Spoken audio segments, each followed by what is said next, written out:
Goeiemôre vriende, ons vertrou dat u 'n heerlike nag se rus gehad het en ons is dankbaar om weer saam met u te kan wees so rondom die woord van die Here. Ons het een lewe en gou gaan dit verby en net wat ons vir die Here gedoen het sal staande bly. En daarom is belangrik dat ons sal voed met die waarheid van God se woord, want u sien die betroubaarheid van die Bybel is die betroubaarheid van God self. En hoe wil ons eendag in die heerlikheid van die hemel wees as ons nie eens tyd gehad het om op aarde met God se brief, God se woord besig te wees nie. Een van die groot kerkvaders, Augustinus, het gesê dat God se woord is sy liefdesbrief wat hy vir ons van die hemel gegee het.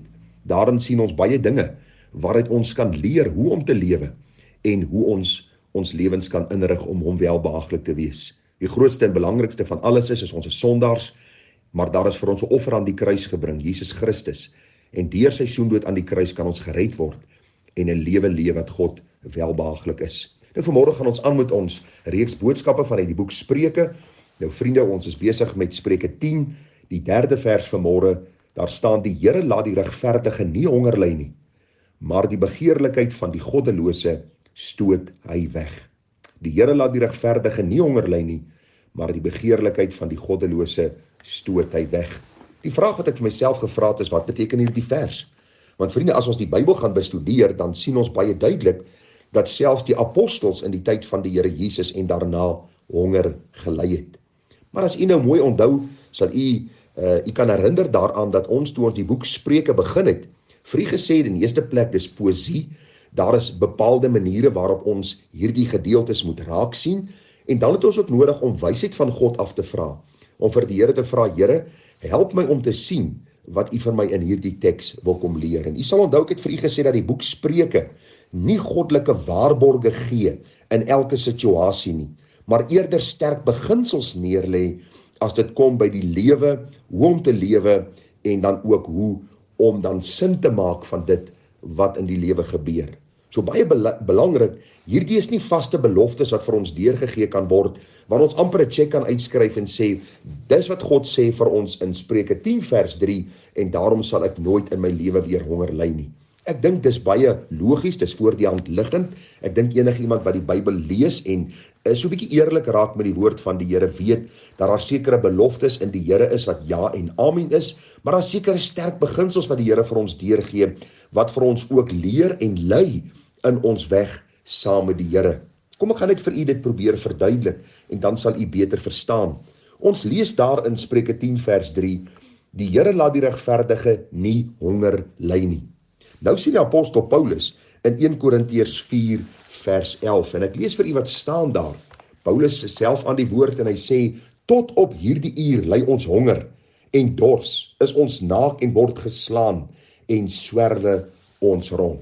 Praat die Bybel teen homself? Is daar weersprekinge? Nee, ek dink nie so nie. Ek dink ons moet die skrif net binne sy konteks verklaar. Ek dink ons moet sien dat Spreuke vir ons hierdie algemene sterk beginsels gee, en ons sien dit reg deur die Bybel. Paulus sê vir ons daar in 2 Korintiërs die 11de hoofstuk, en ek lees vir u vers 27, hy sê: in arbeid en moeite, in slaaplose nagte dikwels, in honger en dors dikwels sonder ete, in koue en naaktheid. Beteken dit dat Paulus vergeet het om hierdie vers vir homself toe te eien en hierdie lewe te spreek oor sy situasie en omstandighede? Was Paulus dan dom onnosel of dom as strand, dat hy hierdie waarhede nie kon verstaan het nie? Ek dink nie so nie, vriende. Ek dink die beginsel is baie duidelik in die skrif, want dieselfde apostel Paulus sê vir ons daar in Filippense 4 vers 11 tot 13 die volgende. Hy sê daar: nie dat ek dit uit gebrek sê nie, want ek het geleer om vergenoeg te wees met die omstandighede waarin ek is. Ek weet om verneder te word, ek weet om oorvloed te hê in elke opsig, en in alle dinge is ek onderrig, om versadig te word sowel as om honger te ly, om oorvloed te hê sowel as om gebrek te ly. Ek is tot alles in staat deur Christus wat my die krag gee. So wat is Paulus se beginsel hier? Hy kom en hy leer eintlik vir ons presies dit wat die Here vir ons deur die pen van Salomo in Spreuke 10 kom leer, naamlik die Here laat die regverdige nie honger ly nie. Want die Here sê vir ons self daar in Matteus die 6de hoofstuk, en ek lees vir u daar die 25ste en 26ste vers.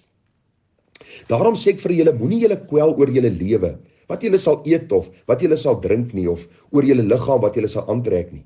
Is die lewe nie meer as die voedsel en die liggaam as die klere nie? Kyk na die voëls van die hemel, hulle bring van die hemel, hulle saai nie en hulle maai nie, en hulle bring nie by mekaar in skure nie. En tog voed julle hemelse Vader hulle.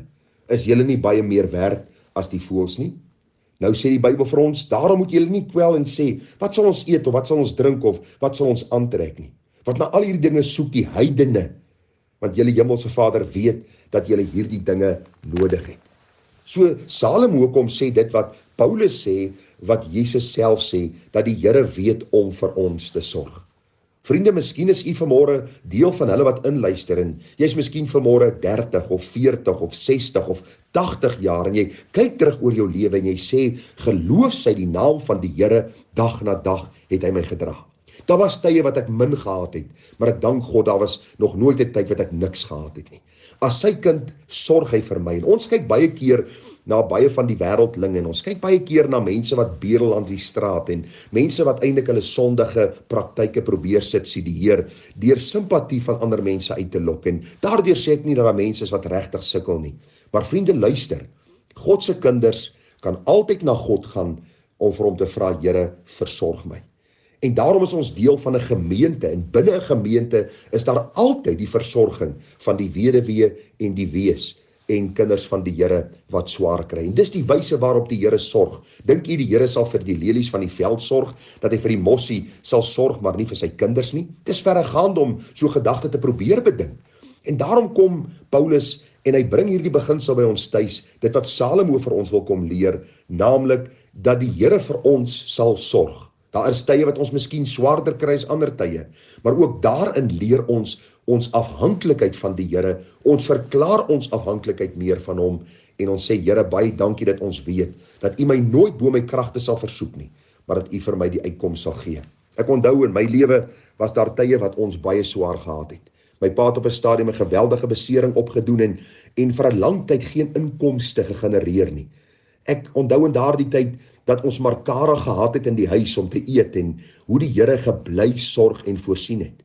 Op 'n stadium toe die Here my roep vir voltydse diens, was dit ek en my vrou en 2 klein kinders, die een 4 en die ander een 2 jaar oud. Ons moes alles prysgegee het, ons werke gelos het, voltyds vir die Here gaan werk. En vriende, dit is 26 jaar later en die Here sorg vir ons ver bo die maat. Waarom? Want die Bybel sê vir ons dat die regverdige nie sal honger ly nie. Daar was tye wat ons min gehad het, daar's tye wat ons maar op die broodlyn geleef het, maar nog nooit kan ons sê dat ons honger gaan slaap het nie. En as ons honger gaan slaap het die Here altyd voorsien dat ons weer kon hê. Hoe wonderlik goed is die Here en hoe wonderlik getrou is hy net nie. Nou sê die Bybel vir ons verder, maar die begeerlikheid van die goddelose stoot hy weg. Wat beteken dit?